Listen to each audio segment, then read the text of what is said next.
He came home expecting luxury. Instead, empty streets, bankrupt treasury, nobles rebelling. So the crown prince does the only logical thing. He decides to make money, by any means necessary. Tax reforms, shady deals, maybe even a quick chat with the Demon King. And somehow, every ruthless business move turns him into the savior of the nation. He's not trying to be a hero, he's trying to turn a profit. Let's go.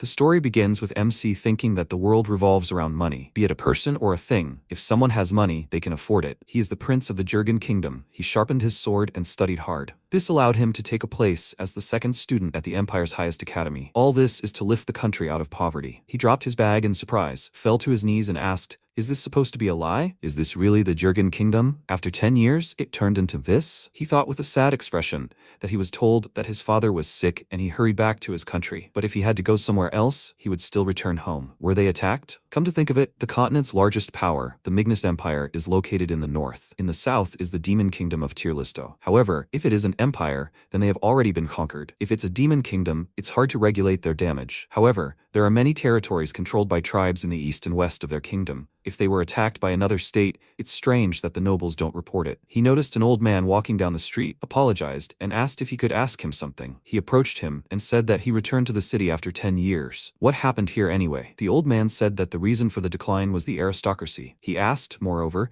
it seems that they don't have a clear leader. He was surprised by this and asked loudly how he knew this. He sighed and said that he understood it as soon as he saw it. He thought and thought about it. Maybe the nobles rebelled? They are interfering with his plans. Wait. Since the country is in a difficult situation, if he starts a reformation, everyone will know about him. People will be happy to pay taxes under him. This is a little ahead of their plans, but they need to move on to the future, all for money. He thanked the old man and said that he could leave the rest to him. If he decided to do this, he needed to go to his father's castle immediately. He was very surprised by what he heard and asked loudly if he really was Lord Aleph. Later, he reached the castle, came to his father's room and called him. His father, lying on the bed, called him by name and said that it was good that he had come. He was embarrassed to say this, but it seemed that this really was an uprising of the nobility. This was the beginning of the end that he had to stop. He approached him and said that the county had not yet completely fallen into decline. His father said that he was dying, that's why he called him here. He would be the next king, and he entrusted him with the care of their country. He bowed, agreed, and said that he would do everything he could. He came to the private office, stood in front of a table and said that in the end, the treasury had been robbed and most of the assets were gone. In such circumstances, it was risky to even call oneself a country. With so many farmers,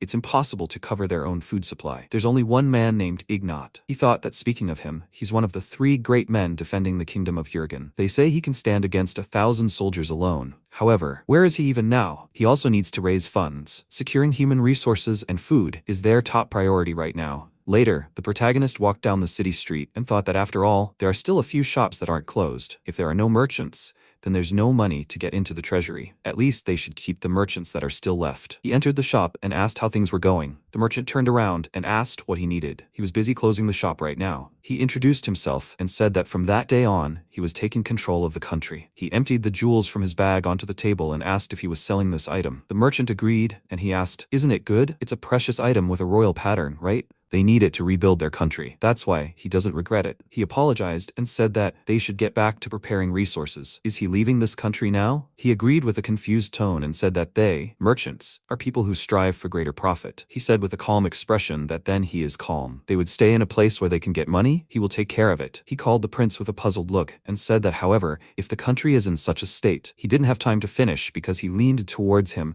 and said in a serious tone that he will rebuild the country. On top of that, if he stays, he will take over his shop as the kingdom's supplier. He looked at him in surprise and said that he understood, and then he will bet on the prince. He accepts these decorations. MC asked, however, do they have a chance of winning? The merchant said that of course, he will show him everything he can. However, if he finds out that the prince has lost, he will leave the country. They shook hands, after which he rode off on horseback into the forest and thought that the negotiations with the merchant had gone well. The rest is a food problem until the fields and the economy are fully developed. He needs to pass through this lost forest, go to the Demon Kingdom, and ask for cooperation in the form of food aid. He heard that there are quite strong monsters there, and even getting through this forest is a very difficult task. However, the future of their kingdom lies in this, and it will affect his life. He noticed a girl running towards him, dismounted from his horse, grabbed his sword and wondered if it was a demon or a human. Maybe someone was migrating. She screamed loudly and fell to the ground in front of him. He sheathed his sword and thought that the enemy would not show such a defenseless back. He came closer, sat down next to her,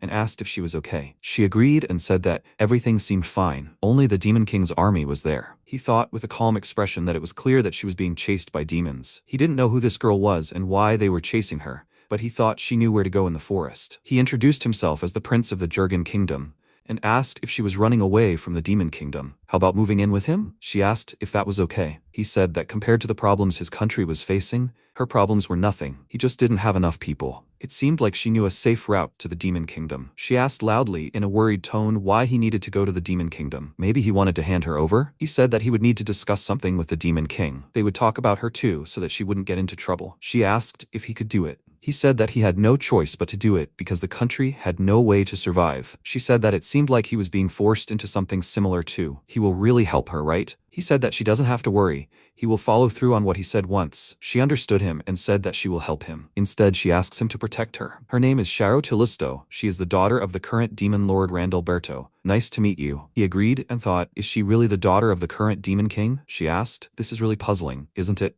She really is a demon. She hasn't had horns, wings, and fighting power since birth. If she sides with her father in future unrest, she will cause trouble for him. So she left the country and didn't inform anyone. Aleph thought that indeed, the Demon Kingdom has power, and her presence could be the Demon King's weakness. In short, he has the greatest weapon of negotiations. He helped her to her feet and said that it's okay. He would be glad if she came to his country. From now on, he appoints her as his main assistant. She agreed with a confused look and said that she would do everything in her power. After that, they reached the Demon Kingdom of Tirlisto, and she said that it was here. They walked through the castle and asked, the Demon King is inside, right? Sharo agreed and said that he should follow her. She didn't think it would be that easy to enter. They continued walking down the corridor and heard someone scream loudly. The demon standing at the door loudly asked, what is the man doing here? He looked at him and wondered, is this the right place? Since this directly concerns the king, he is especially wary. He calmly asked, this is none of his business, is it? He only has business with the Demon King. The demon asked with a serious look, did he want to die? The protagonist approached him and asked what he thought.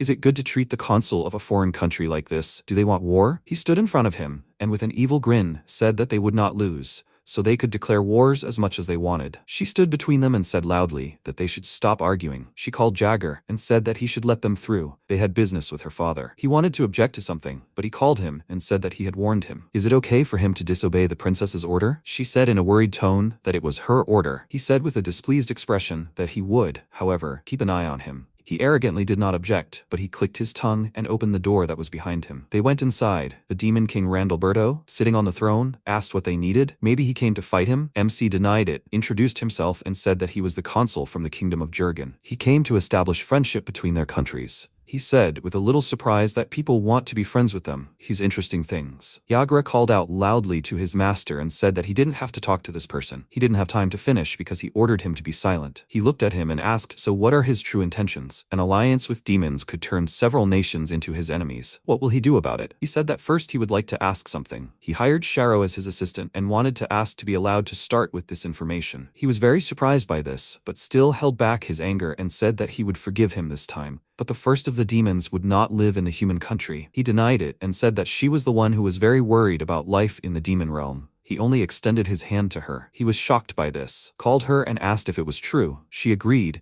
and said that she felt that her stay here would be a weakness for him. He said that that's why he wanted to protect her with all his might. Would it be a burden? His country won't persecute her, right? Aleph agreed and said that besides, it's a country that's actively reforming. Randalberto tilted his head back and said that's understandable. It's a good thing for the Demon Kingdom. He can't afford not to lend a helping hand to the allies where his country's princess lives. Well, it's his decree. They established friendly relations with his country. He was very happy about this, bowed and loudly thanked him for it. He asked, so he decided to support them, right? He agreed and said that now he wants to ask for food support. He asked if they just have enough food or do they need money too. The protagonist said of course, but the first thing they need to do is solve the hunger problem. That's his top priority. When their stomachs are full, they have enough space to live and have time for entertainment. This is the first step to the country's prosperity. Besides, there will be people who will grumble that he gave them to the Demon Kingdom. They can find more support in the future. Randalbert said that then he offers to prepare for it, but he has one condition. He was a little nervous about it and thought, it won't be for free, right? He asked, does he only have one condition? He said with a completely serious expression,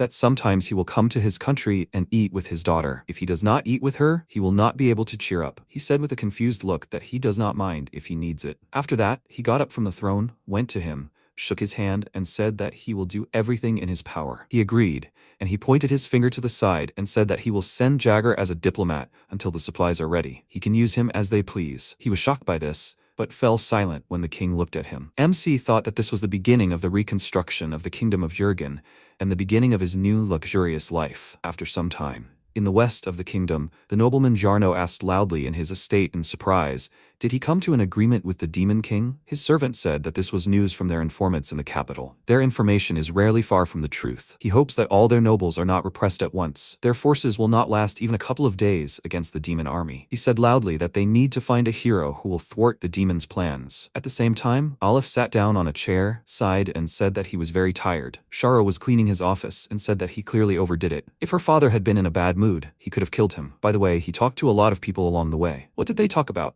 He said that they talked about a lot. By the way, what is she doing now? She said that she was cleaning, because the whole castle is neglected. He said that she was just his assistant. She didn't need to worry about it. She said that then she would clean there too. He said she didn't understand anything. She turned around and said that in her father's castle, she helped with cooking and cleaning and was good at it. She noticed that he was silent with a thoughtful look and asked what he was thinking about. He said, for example, how to attract people to the city. She came down the stairs and said that indeed, there were few people. Because of the rebellion of the nobility and gentry, many people left and there was simply no one to look for them. Then maybe they could ask Yager to help them? A little later they came to the field where he was cultivating the land and loudly asked, "Is that enough?" Old people were standing next to him and said that they were grateful to him. This year, they were really having a really hard time working. He said that everything was fine. The Lord sent him here. They thanked him. The protagonist and Sharo came closer. He called him and said that he had plowed so much. Apparently, this was not the first time for him. What would he say about these fields? He said that everything was bad.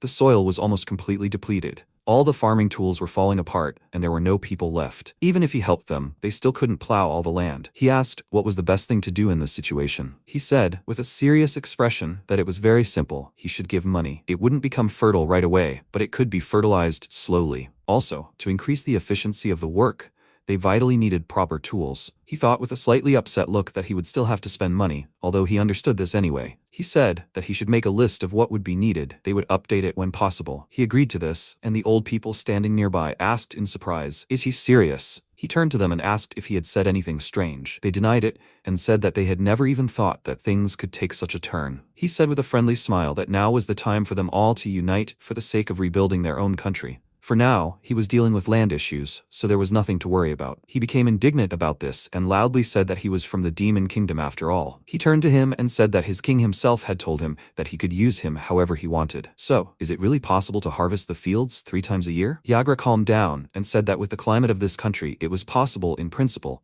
but with the current utensils, it was unlikely. All the tools were in such a state, and that wasn't the worst-case scenario. He probably polished his cannons until they shone. MC looked away and said that, well, there was no one to clean them because there were no soldiers. He became very angry about this and loudly asked, wait, how was he going to defend the country in such a situation like last time? He calmly looked at him and said that therefore he had one request for him. Sharo approached them, called him, and said that he did possess reconnaissance magic. He agreed, and Aleph said that by using this magic, he would like to ask him to find out where the people were. He understood them, and said that, if he wasn't imagining things, then there were a little more than 10 people nearby in the forest. He thanked him for his help, and said that he would go straight to them. While he was gone, could he keep an eye on everything? He said, in a serious tone, that if the lady was wounded, he could not even think about mercy. The two of them went into the forest, and she said that Yagra said that the people were somewhere here. He agreed, and said that he was not mistaken. She asked, however, where they went. He pointed to the bushes nearby, and loudly said that everyone in the thicket should come out to him. Several people came out of hiding, and one of them asked what he wanted from them. He calmly said that, of course, to convince them to return back to his country. The man said loudly that they should leave here. They were not going to come back. He was probably the same. How were they going to take away their honestly earned money? He asked, saying this. Did he mean the nobles, right? He said loudly that the king, who allowed this, was probably in cahoots with them. He clenched his hand into a fist, but suddenly bowed to them and said that he apologized. They were confused by this and asked why he was apologizing at all. He was talking about the king and the nobles. He introduced himself and said that he was partly to blame for the country's decline. He thought with a sad expression that in cases where his interlocutor was furious,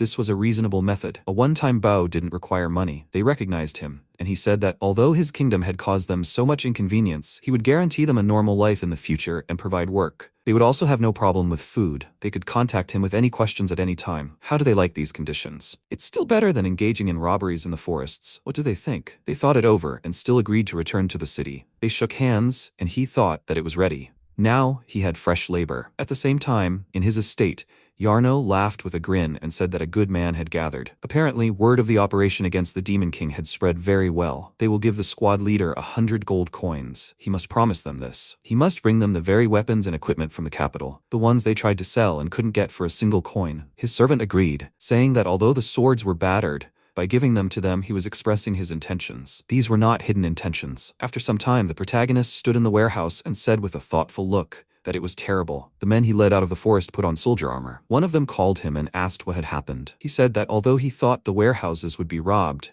he didn't know it would be to this extent. The man said that they were already happy that he trusted them, those who made a living from robbery. He was worried and thought that since there were few people, he should buy them equipment to increase their combat power. However, there was no money for this, so they would upgrade it gradually. The man said that, by the way, they would like to meet the other soldiers. He said that wouldn't work. They were the only warriors in the castle right now. They were shocked by this, and he calmly said that it was not surprising. After all, the nobles had carried everything out of the castle. The man said that he had heard that Mr. Ignat remained in the castle. He understood who he was talking about and said that when he returned to the country, he had not seen this squad leader. Maybe he was in another country or had defected to the nobles. He didn't know yet. Maybe he had even gotten lost somewhere. Although that was unlikely, he was an adult after all. He thought about it. Was he really one of the 3 main defenders? He asked. In that case, could any of them find him? One of them volunteered, and he said that they needed to find the others at the same time. Popple and Marinette would be good to find too. He loudly agreed and said that then he asked for permission to leave right away. MC said that the rest of the soldiers should stand guard at the castle gates and patrol the city for suspicious characters.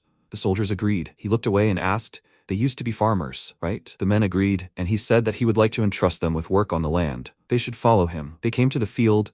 He saw the tools and said that it turns out that he had already prepared everything. Yagra said that he was not trying for his sake. This is all necessary for cultivating the fields. He asked how much money was needed for this equipment. He looked at the people standing behind him and said that 8 gold coins would be enough. He said that he would owe it. As soon as the money appeared, he would immediately pay him with interest. He became indignant about this and said loudly that only 8 gold coins, no more was needed. He turned to the farmers and asked if they would follow his instructions. They were surprised by this and asked loudly, should they follow the instructions of this demon? This reaction angered him, and he asked what they said. Aleph pointed a finger at him and said that they shouldn't worry. He may have a foul mouth and look like a real demon, but inside he's a good guy. He turned to him and said loudly that he was only helping him because of the master's orders. He turned to the farmers with a smile and said that, however, they had arrived in time. He was in short supply. He said that he would then count on him, and they would go to the merchants. After that, they came to the merchant, and he loudly asked, "Is the trade tax 90%? He was about to say something,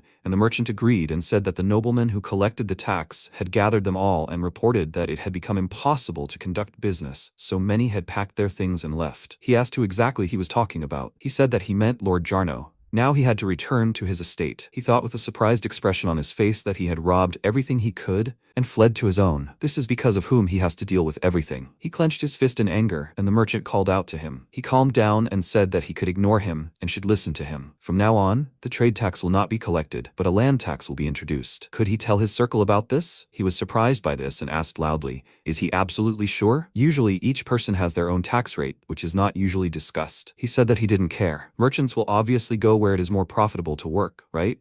If he becomes such a point of attraction, then everyone will be drawn to him. He smiled and said that profit seekers are exactly what merchants are. As soon as everyone understands that this policy is being carried out personally by the top brass of the country, then there will surely be people who believe in it. He thought with a calm expression that until he brings people back to the country, there will be no large revenues for the budget. Gaining trust is more important now than making money. He turned and asked, "Now is it time for them to return to the castle?" Sharo agreed, and he said that he should not forget about his request. The merchant happily said that he could not worry about it. After that, they returned to the castle. Randalberta was sitting at the table and asked, "Are they back yet?" He had already started dining. They were surprised when they saw him, and the protagonist loudly asked what he was doing here. He calmly said that he himself told him that he could come at any time. He said that, however, he did not think that he would come so quickly. Moreover, to come just for lunch. He did not have time to finish, because he loudly asked, "What's wrong with that?" Without his daughter's cooking, he cannot come to his senses. He looked at him with a very confused look and wondered if maybe he didn't understand something. Sharo loudly called him and said that if he oppressed him, she would feed him less. He, with a worried look, apologized to both of them and said that it turned out awkward. He looked at them with a confused look and thought that he never thought that the day would come when the demon lord himself would bow before him. She called her father and said that this gentleman is also the head of this state. He needs to warn before arriving. These are interstate affairs. He agreed and said that then he will appear here every morning. MC was surprised by this and thought that, however, this will increase the cost of his food. Randalberto said that when the time comes, he will help him with armed forces. This immediately caught his attention. He put his hand on his shoulder and said that he can eat as much as he wants. He smiled because of this and said that he is a very smart man. She returned to them with a tray of food, called him and said that she made a portion for him too. He said that he will share the pickles with her. She called her father and said that he should stop being picky already. She will bring a larger portion for the gentleman anyway. He laughed nervously and thought that they should stop wasting his food budget. If he agreed to lend him his forces, then he would need fewer of his own troops for now. Besides, the cost of this assistance would only be expressed in the budget for his meals, in which case there was no point in him refusing. Besides,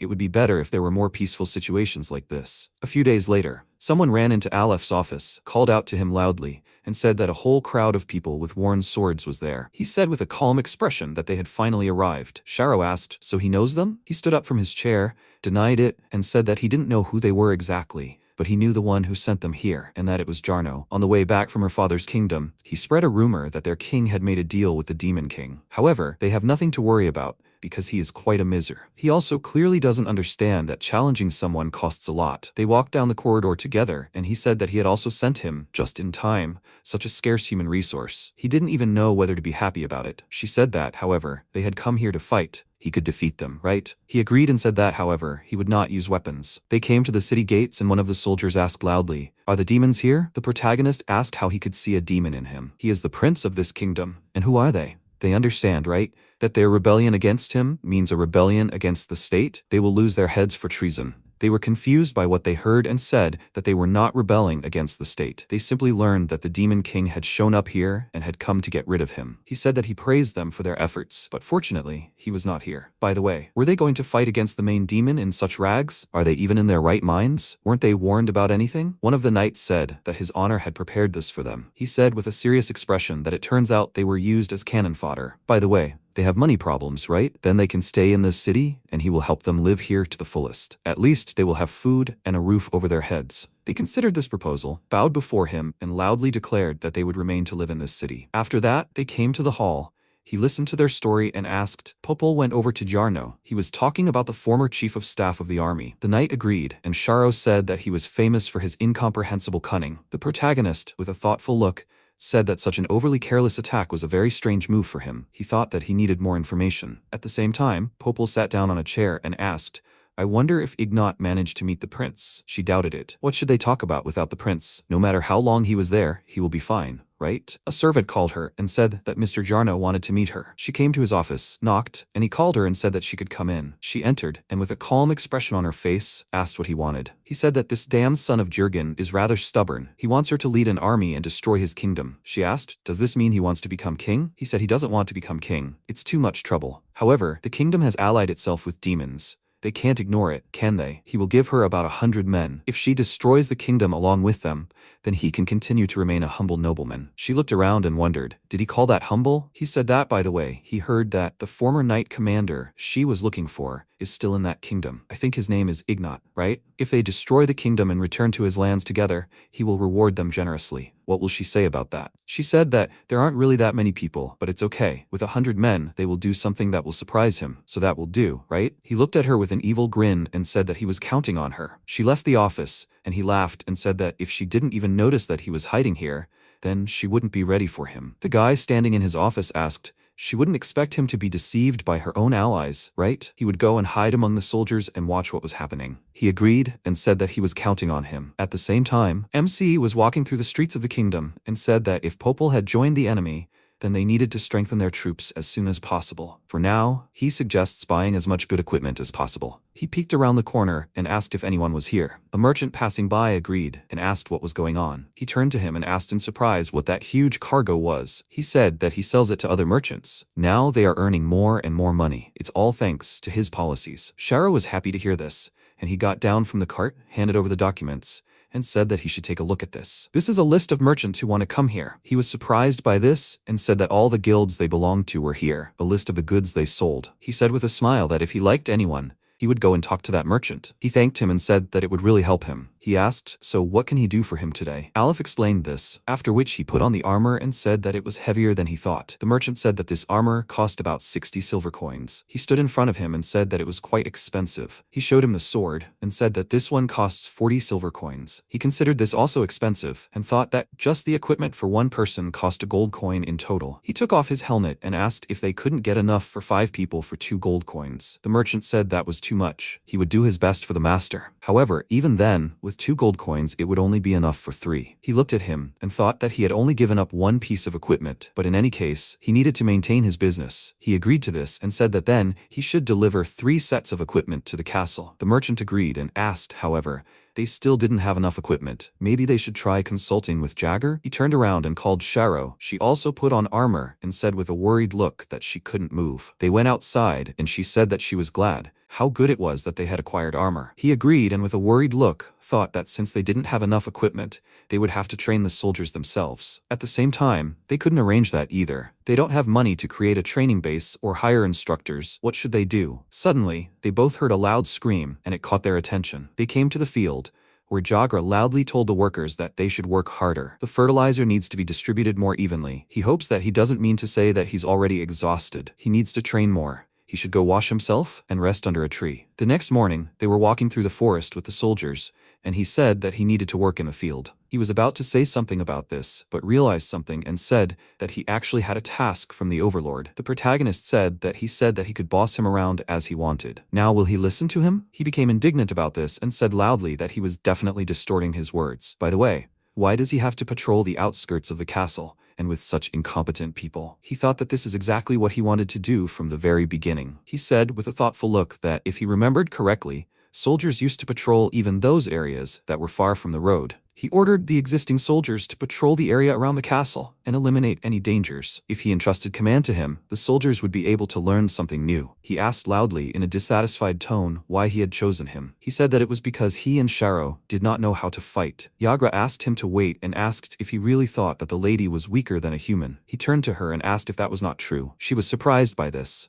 and said that she did not know how to fight. He pointed to the knight and said that she should try to take this sword. She agreed. The soldier brought her the sword, but she almost fell because of the weight of this sword. He called the lady and said that she was incredible. He did not think that she could hold such heavy things. She was a little upset and said that he shouldn't say that. She understood everything. He said that she was just too young. With age, the strength would come to her. MC called her and said that she was already helping him out so much. She had no reason to be so upset. She could just leave all the battles to him. He agreed, but realized this and said loudly that he shouldn't give him orders, as if he didn't have time to finish, because she said that she was counting on his help. He immediately loudly agreed, and at that moment a monster attacked them, roaring loudly. He waved his hand and loudly said that he should get out of the way. Yagra immediately defeated this monster, and he looked at it and said that if he dealt with weak monsters alone, the soldiers would learn nothing. He noticed something, pointed his finger and said that there was someone else there. They should take a look. He came closer to him, noticed strange movements, and asked, "Are they bandits?" He asked.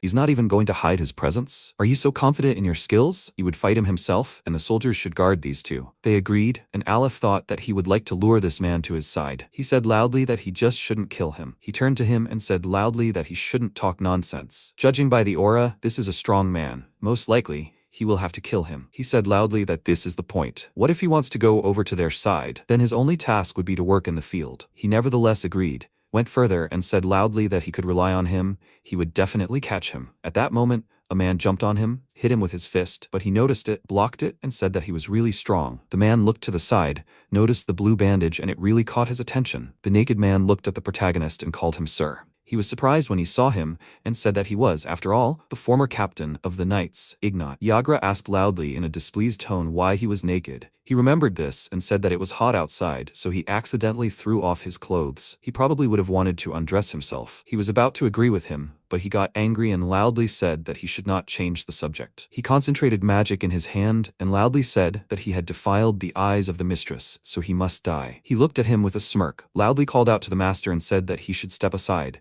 The strength of his muscles was not inferior even to a demon. He did not want to watch this, agreed, and said that they could do what they wanted. They began to strike each other with their fists at great speed, not yielding to each other in strength and speed. From the fact that Yagra used magic, a powerful explosion occurred, which surprised them very much. Ignat landed after this attack. MC looked at him and asked, "Are they finished already?" He refused, clenched his hand tightly into a fist and said that it was time for the final blow. He asked him to wait and said that he was helping their country, so he was forbidden to kill him. He was very surprised by what he heard, and he again directed magic into his fist and said that the lady decided to stay in this country, so he will protect her even at the cost of his life. This is the order of the demon lord. He asked, "Did he hear that?" He turned to him and agreed, but he said loudly in a dissatisfied tone that he should cover himself. Anyway, they were done with the patrol for the day and needed to go back. He scratched his head and said that in that case he would go and find his clothes, and they could go without him. He agreed and began to leave with the others, thinking that they were very lucky to have found the knight captain. He would greatly increase the kingdom's fighting power. The next day, Aleph stood in the soldiers' barracks and worriedly asked where he had gone. He was too late. Had he really gotten lost? Apparently, it wasn't he who had written those soldier lists, but Popol. So he had only lasted this long thanks to her? Then he alone wouldn't be enough. They needed to find her too. Randalberto approached him and asked with a little surprise, was he working hard? He was very scared because of this, and loudly called out to the demon lord and asked what he was doing here. He calmly asked, didn't he tell him? He drew a teleportation circle in the castle basement. This surprised him even more and asked loudly, but when did he do that? He laughed with a satisfied expression and said loudly that he didn't have to worry. It requires a huge amount of mana to activate, which no one but him possesses. He found this convenient and thought about it. However, was it worth doing this for some food? He said that if it wouldn't bother him, then let him stay. Shara ran up to them, called out to him in a worried tone, and said that something bad had happened. About 100 soldiers were approaching their castle. He was surprised by what he heard, gritted his teeth, and thought that it was probably Jarno. He called Jagger and the Overlord and said that the time had come to fulfill their part of the agreement. Quickly, those who cannot fight must hide in the castle. They must protect this place with their lives. Shara walked next to him and said that they shouldn't worry. Her father would definitely protect everyone. He turned to her, called out to her, and said that she should come with them. She loudly refused and said that she would stay with him. After all, it was her job as an assistant. He nevertheless agreed and said that in that case he had a job for her. She should be ready. She agreed. Yagra ran into the office, loudly called out to him and said that they had arrived. He looked from the balcony, saw a crowd of knights, and thought that they had no weapons. Had they really decided to lull their vigilance? Sharo loudly called out to him, pointed her finger, and said that he should look at the end of their row. Wasn't that Ignat? The protagonist called out to the Overlord and asked if he could come with him. Randalberto sighed and said that it seemed he had no choice. He called her by name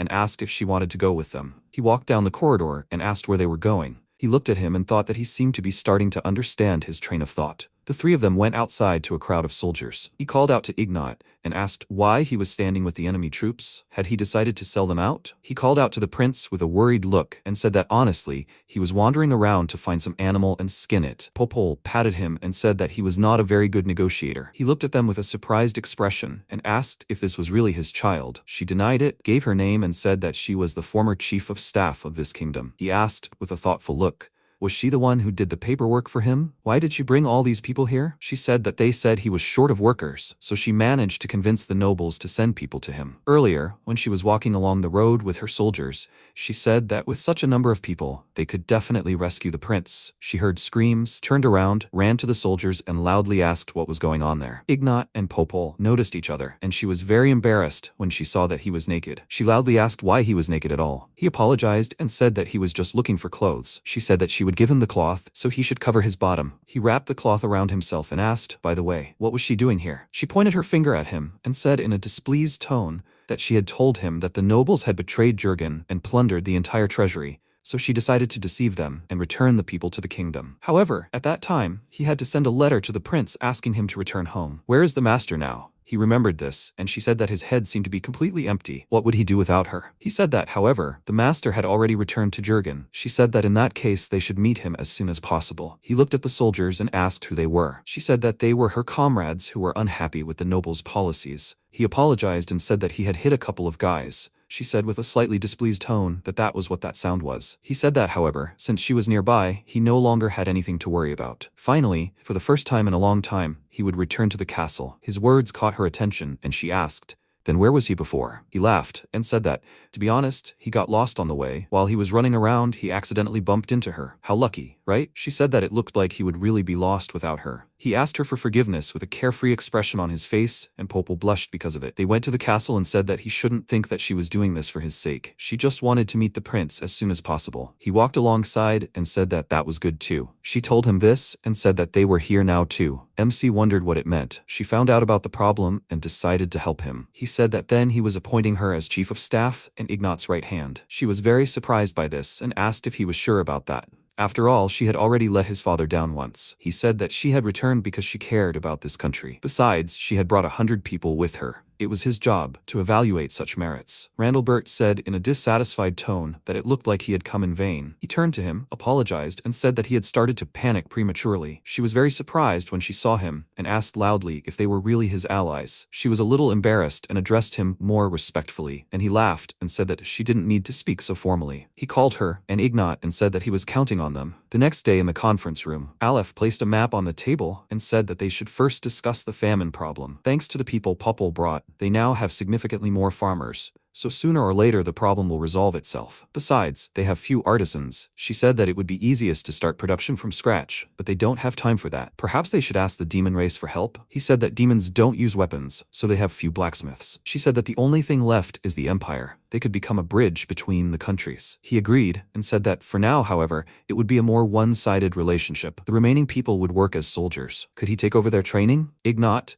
with a determined expression on his face, said loudly that he would gladly do so. He would start right away, starting with a 10-day marathon. Running is the basis of a healthy body. This made him worried, so he called her and said that she should watch him. She must not let him overdo the training, otherwise they would have no soldiers left. She sighed with slight displeasure and said that she understood him. It turns out that the kingdom has 35 soldiers, plus the 2 of them. This is still not enough, but with this number, they will be able to patrol the castle and the city without a problem. The protagonist said that he was also thinking about attacking Jarno. They must do it as quickly as possible. This way he wants to intimidate the nobles and bring them back under his control. She said that he was right. However, one could say that he had already fallen. He asked if she already had a plan. She nodded and said that many people disagreed with Jarno's policies, so a rebellion was only a matter of time. That's why the people from his lands decided to follow her. Why doesn't he take a closer look at the common people living in his lands? If they start fleeing, the workforce of his province will decline. Eventually, this will lead to the soldiers also starting to abandon their posts and leave his lands. He said with a smile that they just need to create conditions for people to defect to them. She happily agreed,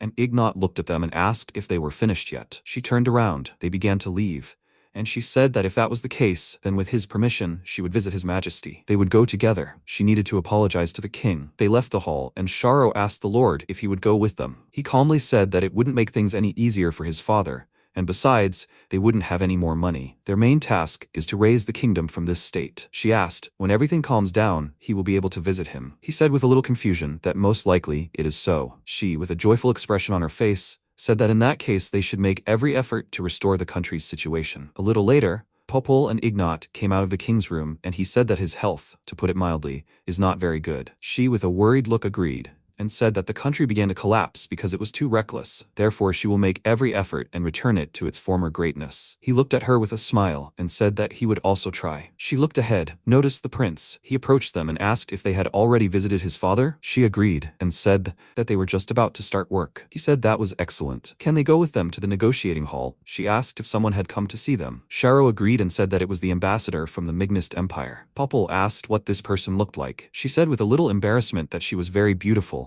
She was even a little jealous. Ignat was very surprised by this and said loudly that he would like to quickly meet this beautiful girl. After that, he came to the office. The ambassador called him and said that she was the ambassador of the Mignist Empire, Frul Mirlin. She was grateful that he agreed to meet her. MC said that he should thank her. She said that it would be for the benefit of both countries. With a serious expression, he thought that she was the head of the student council at the Imperial Academy. Since they studied in the same place, he already knows her. However, they are not at the academy now. They need to take their positions into account. He formally introduced himself and said that he was glad to meet her. She said that His Majesty is extremely sorry for his father's illness. How is his condition? He thought that in fact, she wants to know about his feelings. He said that unfortunately he could not attend the meeting and he apologized for that. She asked if the illness was really that serious. She bowed and said that she was extremely sorry. He thought that if possible, he would like to improve relations with the Empire. However, he wished that she would be the one to offer them help. He said that he really lacked experience, but fortunately, he had good assistance. She did not show her very strong displeasure and wondered if he lacked experience. Maybe that was why she told him not to slack off during his studies. He asked if something was wrong with her. She denied it and said that on the way to the castle, she saw the state of his city. Did something happen to them? He said that the nobles betrayed the kingdom of Jurgen. However, thanks to the help of Ignat and the others,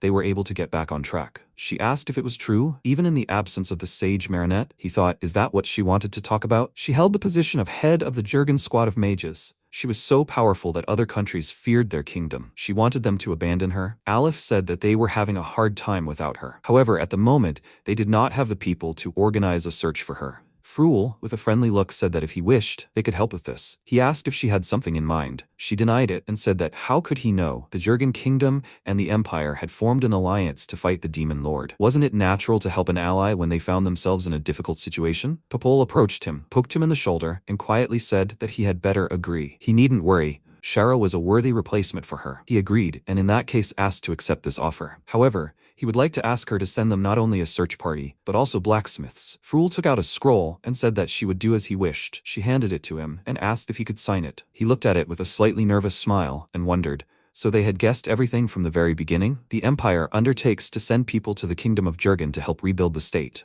While the treaty is in effect, countries are prohibited from attacking each other. The term of this treaty is 1 year. He began to sign and thought that in other words, they intend to use them to train their human resources, and after the treaty expires, they are going to attack them. She saw his signature, they shook hands, and she said that, so the treaty is concluded. When she left, Ignat loudly called the gentleman and asked if he was absolutely sure. He was about to say something about it, but the protagonist said that everything was within reason. This way they will be able to get human resources for free. Besides, he thinks she has some kind of idea. Popol agreed, and he said that Marinette is not the kind of person who can be bought with money or position. Ignat should know that himself. They looked at Sharo. He agreed and said that she was certainly strange, but still very strong. He asked, was she really that strange? Popol said that there was only one word to describe her: crazy. She loved girls, but this love was abnormal. Luckily, they had a secret weapon in the form of her. She would return to the kingdom in the blink of an eye. She was sure of it. He said that, however, if it was so obvious, wouldn't other countries try to do the same? She said that everything was fine. They spread some rumor so that she wouldn't be taken away so easily. They said that she liked boys. At that very moment, Marinette, with a very displeased expression on her face, broke down the wall of the estate and asked who needed them anyway. Popol said that she left Jurgen to find true love, but she didn't think she had succeeded. He said that, fortunately, they had nothing to worry about. For now, they need to get the most out of the contract with the Empire. 10 days later, Sharo called the master and said that people had gathered in the throne room. People from the Empire were already waiting for him. Ignat and the others had also arrived. MC thanked her and said that she should go with him. She was very surprised and asked if she should go too. He was descending the stairs and asked where he would go without his assistant.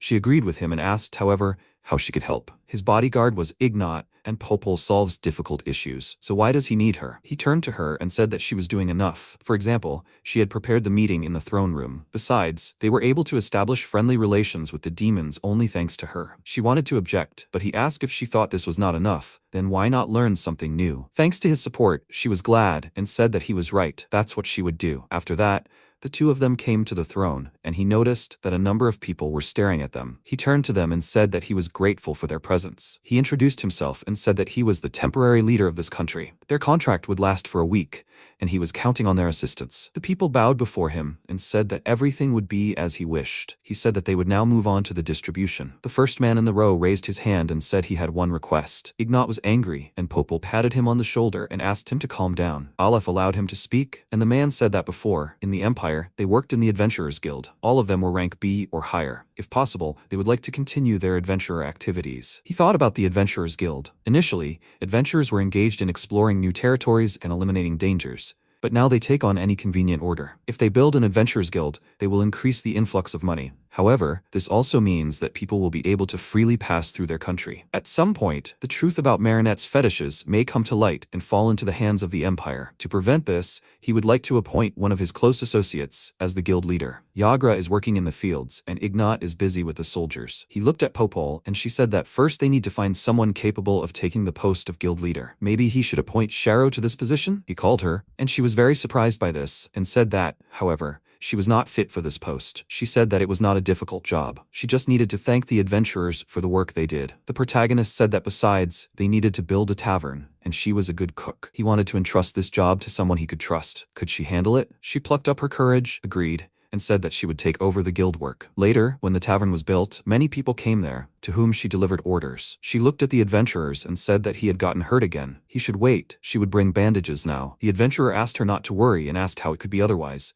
After all, he had fought monsters. Besides, was that really a wound? It was just a small scratch. She took the bandages with a slightly displeased expression and said that she was worried about them, after all. The adventurer apologized, and she came up to him, started bandaging his hand, and said that if they died during the quest, she would have to pay compensation, so they should be careful. The other adventurers were outraged by this and asked why she was bandaging his wounds. They pounced on the man, and she began to worry and asked them all to calm down. A man in a cloak sitting in the corner loudly slammed his mug on the table and loudly said that they should be silent. Randalberto exclaimed indignantly, "They're not letting people eat." The adventurers responded with hostility.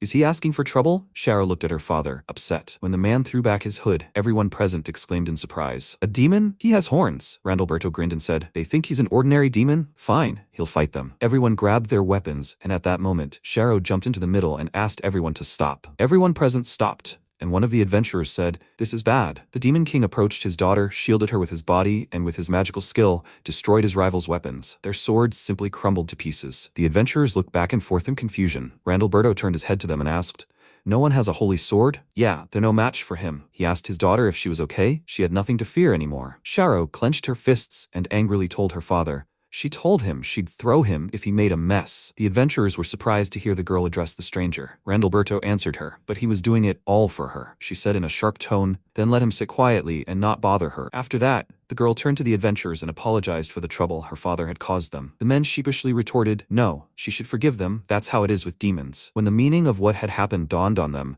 the adventurers exclaimed in bewilderment, "So she's a demon too?" Sharo told them with a smile that she was. She added, "She doesn't have horns, but she's a demon too." One of the adventurers said, puzzled. "So that's it?" He hadn't even thought such demons existed. The others were also confused. After a while, they looked at their weapons and began to lament. They needed to buy new ones, but they didn't have that much money. Was there a bank in this town? Sharo looked at them confused and asked her father if there were any weapons reserves in their country. Randalberto pointedly turned his head away, exhaling loudly. The girl irritably told him to stop acting like a child.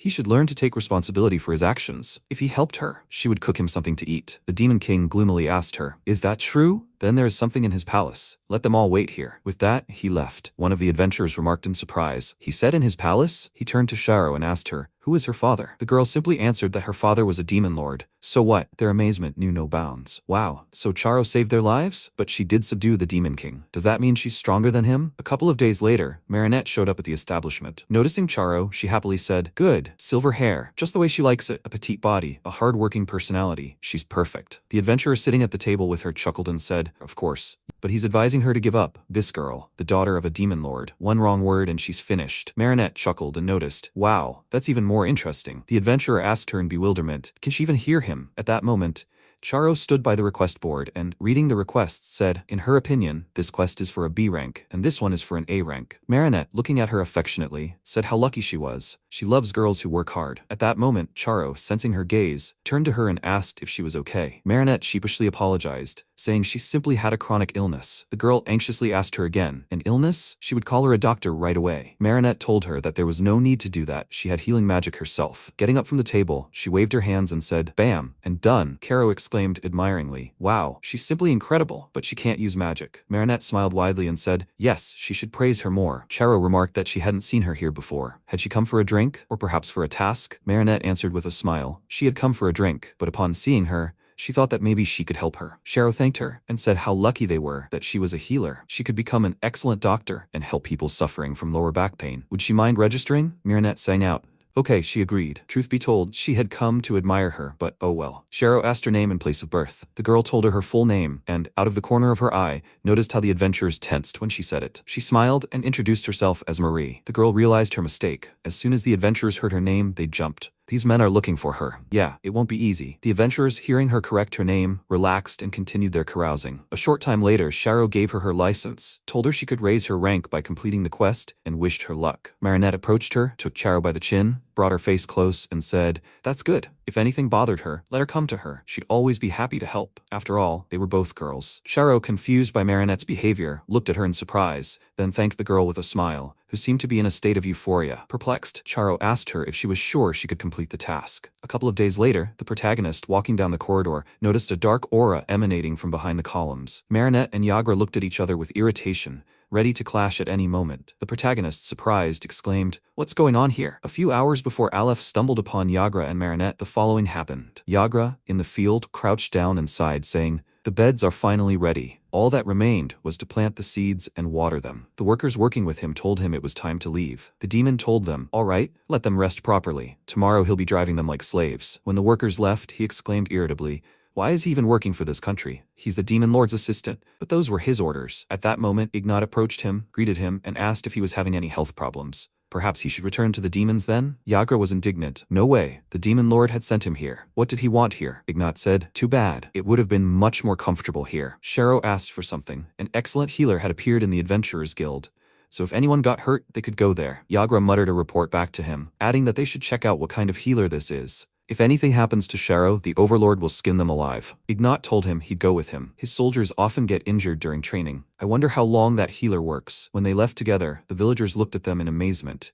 Ignat, and with demons? Oh my. Arriving at the guild, the allies saw and heard how the adventurers treated Sharo with care. They warned her to watch her step and offered her their help. Ignat remarked with surprise, "Wow, what a guild." It seemed everyone liked Sharo. Yagra exclaimed with admiration, "Oh yeah, she's the demon lord's daughter." Ignat said, "He doesn't think that's what they value her for." Suddenly, he spotted Marinette and muttered, "Lord Aleph was just looking for her." Approaching her, he called out her name. The girl poked him in the stomach with her staff and said with a smile, "It's nice to meet you." She was the rookie adventurer Marie, and she was counting on his help. Ignat looked at her in confusion. What was she talking about? She was Marinette, the sage. The girl poked him harder, and with emphasis, looking him intently in the eyes, repeated, "She's just Marie. Did he get that?" Ignat nodded in confusion. She gritted her teeth and said, "Good." Then, in a casual tone, she added, "It's been so long since they've seen each other." When she heard Popol go to Jarno, she assumed he'd gone with her. Ignat quizzically remarked, "How could he possibly leave his homeland?" Marinette chuckled and said, "How patriotic." She was glad he hadn't changed a bit. At that moment,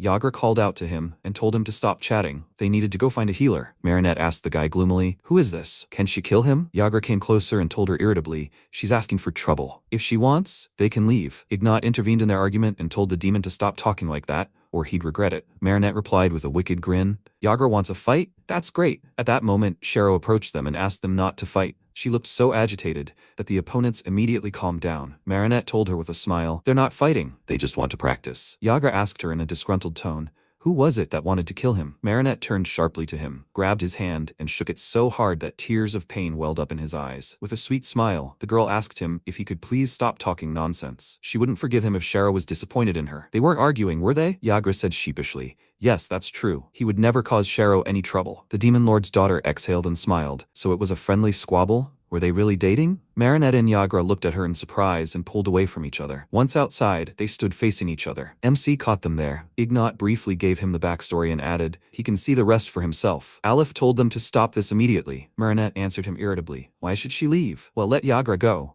The guy angrily told her that she couldn't order him around. The protagonist told Yagra to calm down. Then he turned to Ignat to separate the two bullies, but his comrade told him that he couldn't stop them, even if he tried his best. The protagonist knew if Yagra lost his temper, they would have to fork out a fortune to repair the palace. If only someone could stop them. At that moment, Popol called out to MC, and he was overjoyed to see her. The girl informed him that she had brought lunch for Ignat. Aleph pointed to Yagra and Marinette and asked her how to stop them. Popol exclaimed in surprise, "Was that Marinette?" After all, it was she who Mr. Aleph was looking for, the sage Marinette. Yagra, lunging, said angrily, "Sage or not, he would deal with her in no time." Turning to her, he invited her to attack. Marinette activated her magic power and entered the fray. Yagra, parrying her blows, wondered what kind of magic she would use. Fire? Water? He had to be ready for anything.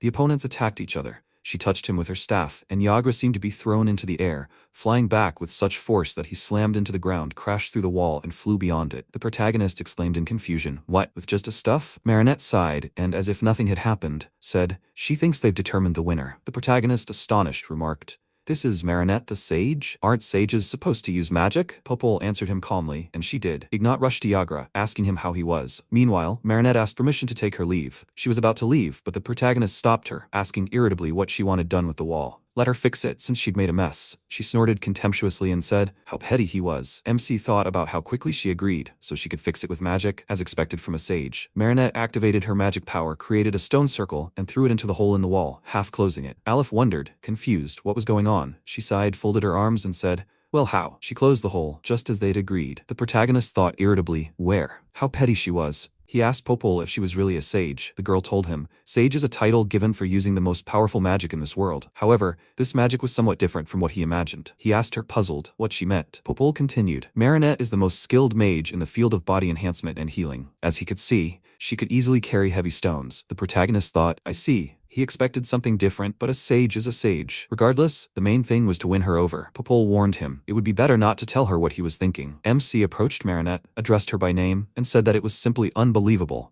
She irritably corrected him. She is the adventurer Marie. He should stop making fun of her. Aleph, confused, thought, a fake name? At that moment, Marinette rushed to Popol, grabbed her, hugged her, and exclaimed, "Is it really her?" The girl began to struggle in her arms, saying it hurt and that she should let go. Marinette pointed out, so be it. It was just a hug. Had she lost weight again? She needed to eat properly. Popol, still trying to break free, asked her what kind of concern this was. The sage continued, "Is it just her, or has she gotten even smaller?" The protagonist called out to Marinette. She turned to him and released Popol, asking him, "What else?" In response, he asked her, "Has she become an adventurer?" She should correct him if he is wrong. She shrugged her shoulders in irritation and asked him, "So what?" The protagonist laughed, raised his hand, and told her nothing. He just wanted to make sure and wish her luck. After a while tidying up, Popol said something else. The sage Marinette has become an adventurer. This means they can give her tasks through Sharo. Aleph asked her in surprise, was that really what she wanted to tell him? The girl answered, yes, indeed. Marinette has a terrible personality. The only people she listens to are her favorite girls. The protagonist asked her in amazement. In that case, they were putting up with all this on purpose? She said, right. She let her flirt with her so they could work with her. He said thoughtfully, is that so? At that moment, Yagra appeared from the broken wall,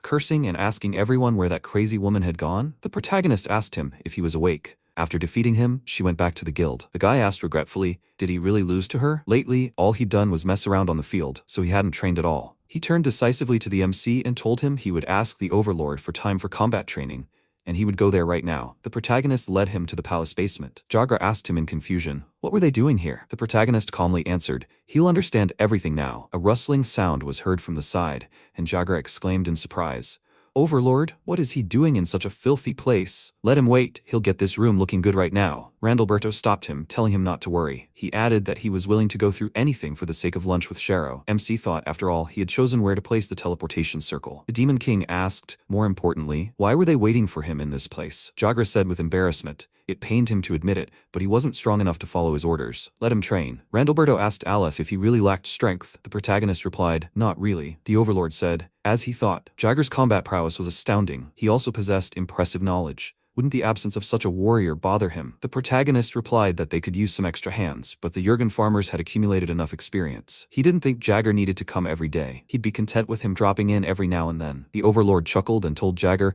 in that case, I hope he doesn't let you down. Jagger, unable to believe he wasn't angry, grabbed Randalberto's hand, shook it, and told him, yes, indeed. Thank him very much. He swears he'll become much stronger than before. The MC apologized for interrupting and asked the boy if he'd already decided where he'd train. Jagger said, yes, indeed. If he has to visit Jurgen from time to time, he can't go far. He will probably train in some deep forest. Why is he asking that? Aleph told him, in that case, he needs to do something. Sometime later, Yagra came to the Adventurers Guild and told Sharo that he wants to join the guild to become stronger. The girl asked him in surprise, what is he talking about? But doesn't he work in the fields? The boy reassured her, telling her not to worry about it.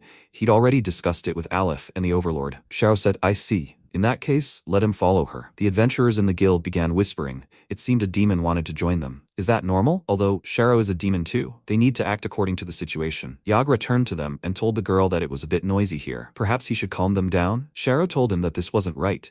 She'd be angry if he made a mess of things. The boy sheepishly apologized, adding that he'd said too much. And by the way, he'd finished. She told him, okay, here's his ID. Handing him the document, Sharo said with a smile, from now on, he's an adventurer, and she congratulated him. Let him choose a suitable quest from the board. They have a deposit system, so don't let him choose anything too difficult. He answered her as she wished, and looked at the quest board, around which adventurers were gathered. He approached the requests and began to review them. There were quests for cleansing, guarding, and gathering. Cleansing was limited to wolves and orcs, but since he was training, he needed to find a strong enemy. At that moment, one of the requests caught his attention. It was to kill a red dragon and collect its remains. The reward was promised to be 10 gold coins. The deposit was 1 gold coin. This quest was rank S in difficulty and required a group of 2 or more people. A red dragon had been discovered in the great forest of eternal darkness. It must be killed before it could attack the cities. The requester was Aleph. Yagra was surprised. The protagonist had placed an order? Did he even have that much money? Although, why bother? It suited him. He reached out to take the request, but Marinette joined him, also interested in the task. She irritably told the guy she took it first. He countered, no way, he touched it first. The adventurers watching them gasped in surprise. Were those demon and woman fighting again? They started joyfully chanting the word fight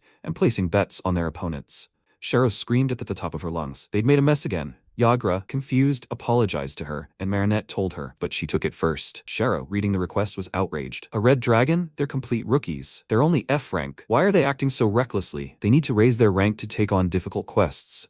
How can they not understand how dangerous it is? Marinette told her she'd be fine. It was to protect her. Yagra said he wanted to fight a dragon to hone his fighting skills. Sharo sighed heavily and said, fine. Where are their comrades? They asked in confusion. What was she talking about? The girl said this quest was for a group, so they can't do it alone. In that case, they'll need to bring one more person. Or they can team up.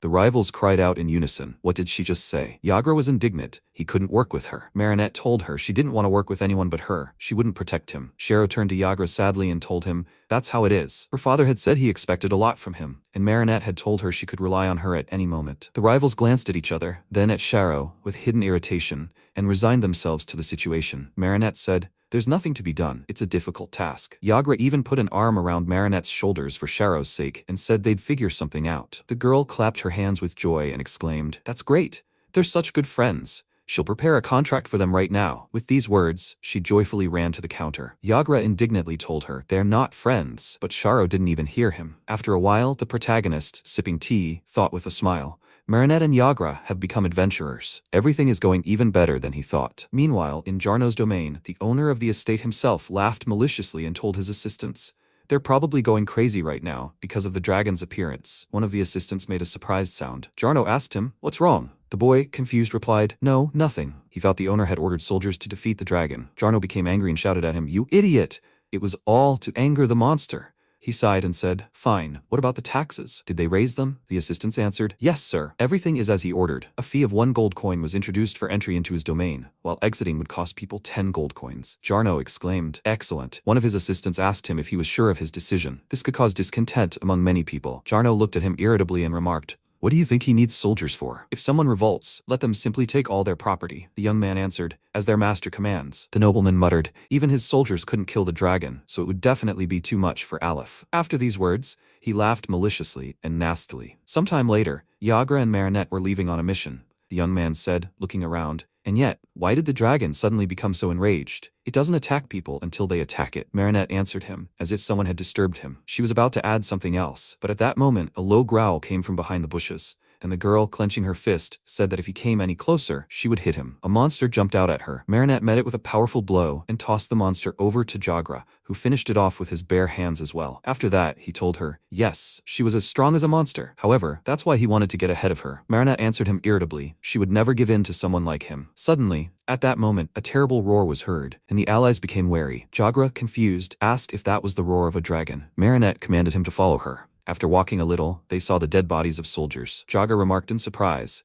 could they really be adventurers? The girl answered him, not at all. Their adventurers wear cheaper equipment. Apparently, they are soldiers of some noble family. The demon drawled, oh well, but what did it matter? Marinette answered him, that's exactly it. Let him lie down somewhere, and she will deal with the dragon. Yagra answered her rudely, let her rest, he is his prey. Suddenly, a red dragon soared from the forest above them, letting out a terrifying roar. The allies, startled, assumed a fighting stance, preparing to attack. The dragon belched deadly flames from its maw.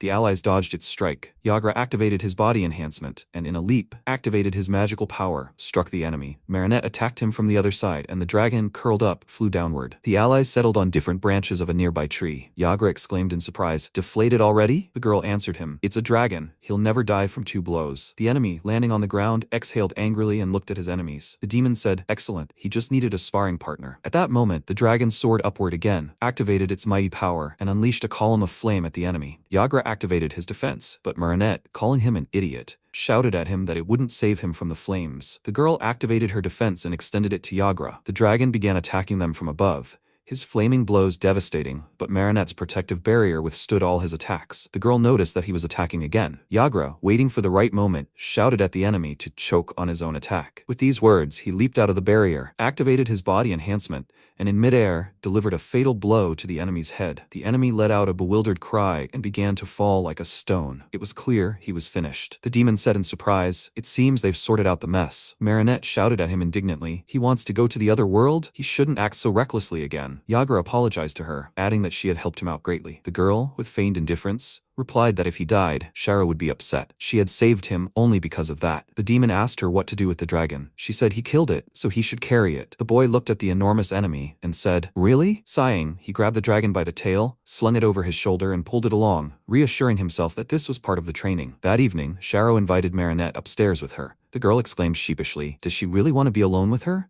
That meant they were more than friends. Charo silently opened the door to the main character's office. Marinette stared at him in confusion, but he waved and greeted her. She answered him. This wasn't what she was expecting. Turning to Charo, she asked her what all this meant. Charo said, Aleph called her, so she asked her to follow her. Marinette grumbled, pretending she hadn't heard his name. MC pointed to the couch across from him and asked her to sit down. He'd like to talk to her. The sage answered him defiantly, but she doesn't. He clarified, "Is she planning to leave?" The girl replied that she was. Aleph said, "But this is Caro's office." Marinette, after a moment's thought, sat primly across from him. Suddenly, her eyes flashed, and she indignantly told him not to think anything strange. She'd decided to sit down because this was the chair Charo had sat in. He remarked that it didn't matter to him. He had a favor to ask of her. The girl chuckled and firmly refused. The protagonist asked, "What if Charo asked her?" Marinette immediately replied, "Then she'd happily agree." Charo wondered in surprise why the protagonist addressed her by a different name. She was Marie, wasn't she? MC told Marinette they wanted to ask her to break down one of the main gates in Jarno's domain. The people were waiting for a chance to escape his lands,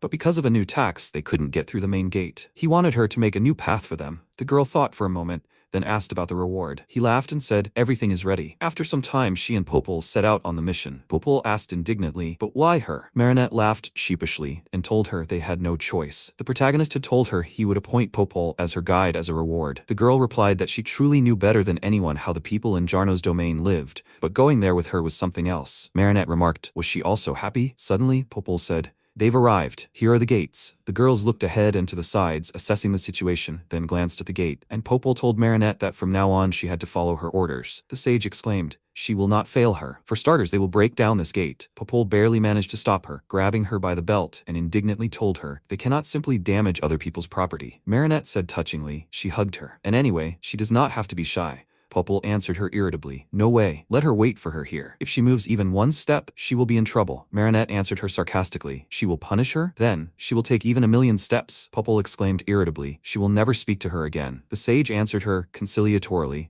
"Let her forgive her. She will wait for her here." Popol bravely walked forward.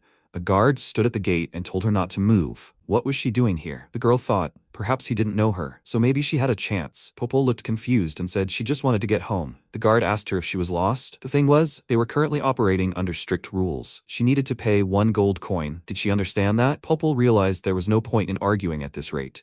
In a plaintive voice, she asked him if he really wanted to take that much money from her. The guard, losing interest, told her to get lost, to let him work. The girl realized she had no chance here, and, telling him she'd leave now, just to please not get angry, she turned around and stomped back. Marinette sarcastically remarked, "Welcome back. How did it go?" Popol responded indignantly, but the guard didn't even want to listen. The sage was indignant. Ignoring her was tantamount to asking for death. She'd give him a good beating. Popol forbade her, saying it was a last resort. She wanted to resolve this peacefully. That was the only way they could earn the people's trust. Marinette muttered, confused. Yes? She didn't understand. Popol said, "No matter what, they'll have to set up camp here until another guard comes in." The sage exclaimed joyfully, Are they really going to sleep in the same tent? The girl answered irritably. They'll sleep in separate tents. Meanwhile, the people stuck in Jarno's territory were indignant. Sooner or later, he'll finish them all off. They had to escape, but how could they do that? There were guards at all the gates. If they noticed, it would be the end for them. One of the men said, "We need to find another way." The second man said ruefully, "The kingdom of Jurgen doesn't care about them, but if they sat idly by, Jarno would raise the taxes again. Should they run away or kill Jarno?" The third man remarked that who knows? Maybe he'll ban people from gathering anywhere altogether. They needed to come up with something just in case. Everyone agreed with him. The next morning, Popple was the first to rise. She had breakfast and went to her post. As she approached the place, the girl thought the guard had changed. She approached the guard and asked if she could ask him something. The guard responded to her request and suggested she was lost. If she wanted to go inside, she should wait for the gates to open. She thought, he seemed like a nice guy. Popple told him she really wanted to talk to him. The guard leaned slightly toward her and asked what about. The girl said, "To pass through these gates, you have to pay a fee, right?" But he didn't even try to ask her for money. Why? The boy turned pale and exclaimed, could it be that she was Jarno's henchman? He suddenly bowed sharply, apologized, and told her that people were forbidden from entering at such an early hour. Therefore, he decided it was not worth even mentioning the toll. She mentally rejoiced at his answer, and then conspiratorially asked him if perhaps he pitied the people forced to pay this toll. The guard exclaimed fearfully, "Of course not." She smiled and told him not to worry. She was Prince Alepht's subordinate. The guard seemed about to faint, so astonished did he ask her again. Prince Aleph? Popol continued. He had learned of what was happening in Jarno's domain, so he had come up with a plan to help these people. That was precisely why they needed help. The guard leaned toward her and quietly asked, but how could he help them? The girl said they wanted to break down the gates when his shift was back. He should tell the people about it without Jarno finding out. She thought for a moment and then noted that if he was standing there alone, he could simply open the gates. The guard hesitated and said hesitantly that it wouldn't be so easy to do alone. Popol concluded that in that case, they would still break down the gates as they had originally planned. They would try to delay Jarno's soldiers so the people could escape to the capital. The guard replied that he understood. He added that his shift would be in 6 days and he would try to notify as many people as possible. Popol thanked him with a smile and said that Aleph would definitely help everyone, so he shouldn't worry. The guard bowed to her and replied that he understood. When Popol returned to their makeshift camp, Marinette emerged from her tent, yawned, and asked her where she was going so early. Popol happily informed her that they had completed the first stage of the plan. They wouldn't be back for another 6 days, so they needed to head back now. Marinette was indignant. What was she saying? She'd so wanted to spend a little more time here. The girl, ignoring her grumbling, pointed to the basket of food and asked if she hadn't had breakfast. Marinette replied, well, she just wasn't hungry. Popol said, really? Well then, they're heading back to the capital. As Marinette set off, she thought to herself that the only thing Popol wasn't good at was cooking. Sometime later, Popol returned to Jurgen's palace. After listening to her, the protagonist remarked, so that's how she managed to convince the guard. The girl answered him, that was true, although they would have to wait. The protagonist said there was no rush. Jarno only cared about money, so he wouldn't notice the people were about to leave him until it was too late. It was possible it was a ruse. They should prepare traps for emergencies. Popol admitted he was right. She would certainly like to win without fighting. Perhaps she should take Marinette and Ignat with her. MC said, of course. In the worst case, he would attract the Demon Lord.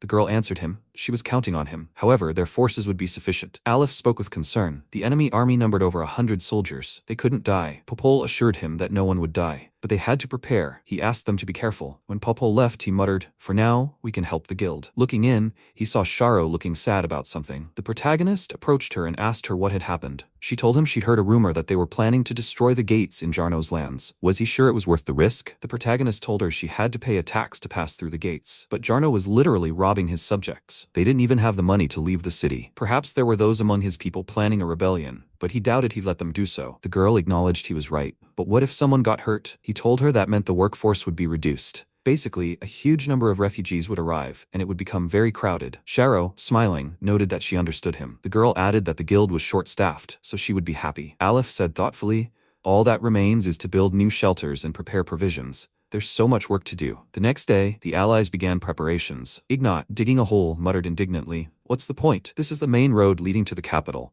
At the very least, they'll slow the enemy's advance. Marinette, helping him, remarked that if it hadn't been Popol's request, she would have refused outright. Ignat added that he didn't think anyone would fall in here. Popol, watching their actions, praised him. How strong he was! He dug such a hole in the blink of an eye. Marinette exclaimed indignantly. She had worked hard too. Let her praise her too. Popol caught herself and said, yes, she was doing well too. Couldn't she dig a bigger hole? Ignat looked at his comrade in surprise. Marinette set to work with renewed vigor, pleased with the praise. The boy exclaimed, yes, she's no slouch, but he won't lose either. They were about to grapple again, but Popol begged them not to. She activated the explosion on the road, creating a hole herself, and thought, Now all that was left was to break down the gate. Thus they moved on to the main part of their plan. At this time, carts stood near the Jarno estate, filled to the brim with all sorts of belongings and boxes. The nobleman himself sat pompously in the carriage, ordering the soldiers to advance. The chief knight asked him in bewilderment, was he really going to lead all the soldiers away? If monsters attacked the city, the civilians wouldn't be able to fight them off. Jarno answered him rudely, not caring. He'd taken all the jewelry. If anything happened, the people could simply run away. He thought it was unlikely the civilians would breach the gates themselves.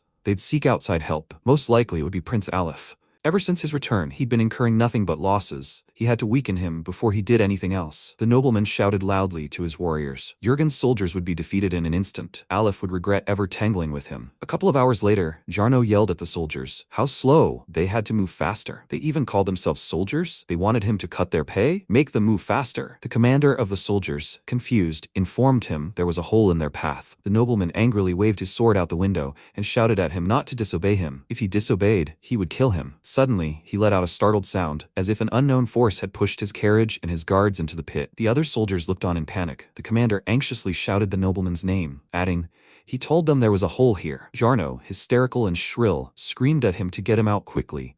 Otherwise he would deprive them of their wages. Meanwhile, the protagonist and his allies watched from their hiding place. Popol exclaimed in surprise, well, they really did fall. The protagonist remarked, that's right, everything is going according to plan, she said.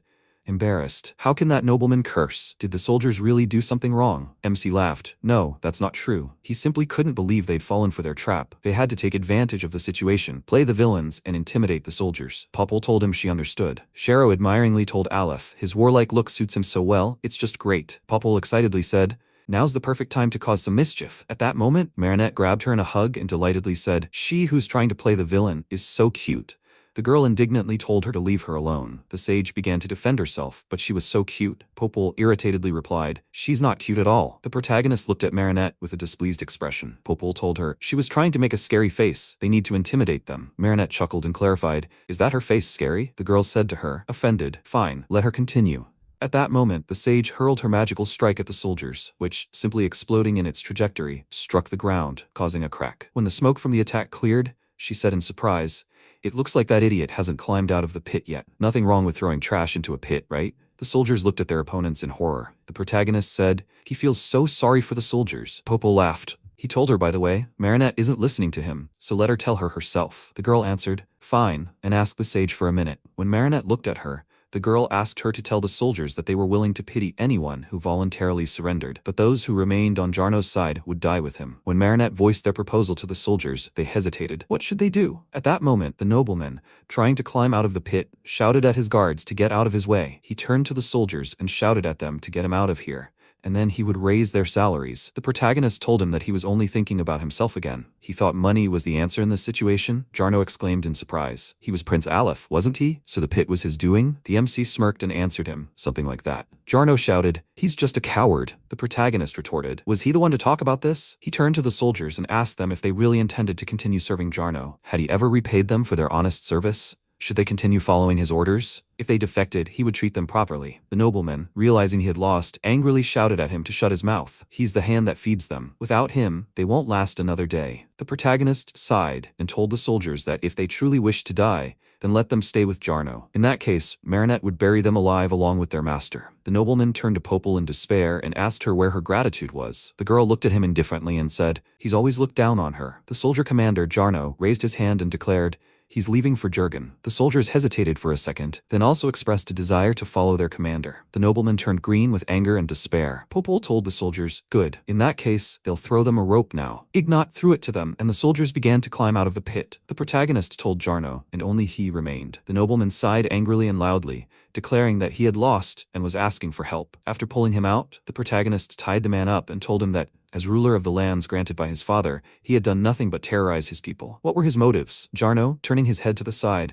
replied that he wanted to save the people from the rotten elite of Jurgen. MC asked him, who is rotten here? Regardless, he must pay for his crimes. The nobleman said sadly that he had accepted his fate when he surrendered. Do they want to execute him? Aleph said he would judge him according to the laws of this land. If he made the decision alone, the people would become disillusioned with him. However, the outcome was unlikely to change. After this, the protagonist turned to the nobleman's soldiers and declared that they would train under Ignat's supervision. Now they would work for Jurgen. Do any of them have any grievances? The warriors were surprised by what he said. What about their punishment? The protagonist repeated, perplexed. Punishment? A soldier's job is to obey their master. They were simply doing their job, weren't they? The commander replied that he was right, but was he confident in his decision? MC remarked that if they were so eager for punishment, he would ask Ignat to be stricter with them. The boy exclaimed joyfully. He always welcomed ambitious young men. They would train for 3 days and 3 nights, hardening their bodies. Then Aleph asked Popple if they would need more funds to provide for the new soldiers. Had she collected Jarno's jewels? The girl replied, yes, of course. It was simple. He told her she had done a great job. Marinette, meanwhile, placed the tiara on Charo's head and declared it was hers. The demon lord's daughter sheepishly thanked her. MC turned to the warriors again and exclaimed, in that case, they will faithfully serve Jurgen as his soldiers. Of course, they'll provide them with housing. Their wages might be reduced slightly, so they should be prepared for that. It's a punishment. The soldiers exclaimed in amazement. They'll give them money? The protagonist was surprised by their words and told them that paying soldiers for their work was common practice, wasn't it? The commander replied that Lord Jarno paid them with tax exemption and 3 meals a day, so they had no choice but to become soldiers. The protagonist, angry at the noblemen, thought, now it's clear why they didn't rebel. People without income have no choice but to become soldiers. Without the need to pay taxes and with 3 meals a day, money is completely unnecessary. Now it's clear why the soldiers' morale was so low. He told them he would give them money and time to rest. In return, he only asked that they serve him faithfully and not shirk their training. The soldiers joyfully and unanimously reported, yes, indeed. Sometime later, when MC returned home, he sat down in a chair and said how tired he was. With great difficulty, they dealt with Jarno. But that was only the beginning. Charo brought him tea and told him he'd done a good job today. The protagonist thanked her and apologized for having to come straight to the palace. She answered him. It seemed to her that he was too tired. Aleph agreed and said that he had so many problems to solve. They had managed to return Jarno's lands to Jurgen, but now they needed to figure out how to do the same with the other aristocrats. He wanted to find a nobleman they could trust. They needed to find someone they could all rely on. Besides, he was worried about potential traitors like Jarno. Charo told him everything was fine. They were with him. He thought she was right. Perhaps he should delegate some of the work to them. They had a lot of work ahead of them. That's why he needed to unite the country and reclaim power. After some time, the emperor of the kingdom of Mignist told his spokesman he could speak. The subordinate exclaimed, yes, sir. They haven't seen any suspicious activity from the demons. Prince Elef of the kingdom of Jurgen led a campaign against the nobleman Jarno. The emperor noticed, wow, faster than he thought. He thought that at this rate, he would soon completely restore his country and become a defensive wall against demons. This was simply the perfect scenario. The speaker continued, however, strange reports were coming from the adventurers sent to Jurgen. He handed his notes to the emperor, and the overlord read them. Demons had been spotted, but it didn't seem like they were cooperating. More importantly, the guildmaster was so sweet. She could shut a demon's mouth with a single word. She was simply the strongest. This girl's name was Charo. The emperor wondered in surprise. What was that? He hadn't counted on it. Besides, who was this Charo? The strongest guildmaster in the world? She was worth keeping an eye on. He called out to the diplomat Fruel. She immediately appeared and asked if he had called her. The overlord told her the adventurers were acting strangely. Tell her to check on the guild in Jurgen. Fruel humbly replied, as he ordered. As she left the throne room, she thought, apparently they wanted to start a war with them. What a terrible kingdom. At that moment, an Imperial knight named Harg called out to her and told her sarcastically, she'd decided to become a diplomat after graduating from the academy. Had she? The girl answered him irritably. She didn't have time for idle chatter. She needed to go to Jurgen. The knight said, by the way, come to think of it, Prince Aleph was from there too. Her #1 academic rival. Apparently, he had better grades. She was from the Empire, so that's why she was made chairwoman, right? Fruel, suppressing her anger, answered him. That's right. Unable to contain herself, she exclaimed angrily. His indifferent expression infuriated her so much. Harg said with a smirk, when a person realizes what a poor country they'll have to rule, their enthusiasm somehow wanes. It would be nice if he'd give in sooner. After all, it's part of her job. Fruel snapped back, saying he didn't have to mention it. She added that he shouldn't shirk his work either. He resented her commanding tone. After a while, Popol said with offense, well, she's not a child. The protagonist, looking through important papers, noticed that they looked complicated. She said, yes, indeed. They've had more work. The protagonist thought the inhabitants of the territories previously ruled by Jarno were in turmoil. But thanks to Popol's efforts, the mood among the people had stabilized. They seemed very happy with the arrival of a new ruler, especially after Jarno's terrible policies. But Popol was taking on too much work. He hoped she wouldn't collapse from exhaustion. Watching her handle the paperwork, MC asked her not to overdo it. The girl replied that everything was fine. She only enjoyed her work, and if she had problems, she looked to Jagger. Aleph thought, puzzled. This guy had an ordinary face. It seemed they had a special relationship. The girl handed him an important document and told him, by the way, that he should worry about other nobles besides Jarno. They were very vain and ruled the people by force. She was a little uneasy about the Empire's next move. At that moment, their conversation was interrupted by a guard who informed the protagonist that a diplomat from the Empire had arrived. Frul and Harg entered the hall with their retinue, and the girl thanked Aleph for his time. Popple thought it was worth remembering the sun. The protagonist looked at the knight in surprise, wondering where he'd seen him before. Wasn't his name Harg? He'd studied with him and Frul at the academy. Oh well. He asked them what brought them to him. Frul said she'd come to observe the adventurers sent by the Empire. They're worried they might cause them trouble. MC thought, ulterior motives. Out loud he said, adventurers carry out missions under the supervision of their assigned guildmaster. If they want to check on the adventurers, he advises them to entrust it to her. Aleph turned to Popole and asked her to call Shero. The girl went to fulfill his request. After a while, the demon lord's daughter came to him, accompanied by a guard. The protagonist thought perplexedly, did they send a guard with her? They had such a huge man? Frul looked at the newcomers and exclaimed in amazement. Unbelievable, what a strong guildmaster. The protagonist chuckled. Strong? She misunderstood. The guildmaster was a girl named Shero. Everyone who came was surprised. She? MC told them not to worry so much. Frul remarked in bewilderment, is that her bodyguard? Aleph was puzzled himself, wondering who that could be. He hadn't seen him before. He was breathing too heavily. Besides, for some reason, he was only looking at Shero. He couldn't see his face, but it was apparently completely red. He had no idea Marinette was hiding behind the armor. Shero apologized for being late. The guard bowed to the protagonist and introduced himself as the newcomer, Osmari. The protagonist thought in surprise, body-altering magic? In response, he said, oh, so that's it. He pointed at Shero and began introducing her by her full name, and suddenly, dumbfounded, he realized Tillist was the demon lord's surname. That way, they'd reveal her demon status. And Aleph used Shero's fictitious surname. The girl was taken aback by his words, but she finally pulled herself together, repeated her name to the newcomers, and added that she was pleased to meet them. The diplomat and her subordinates exchanged greetings.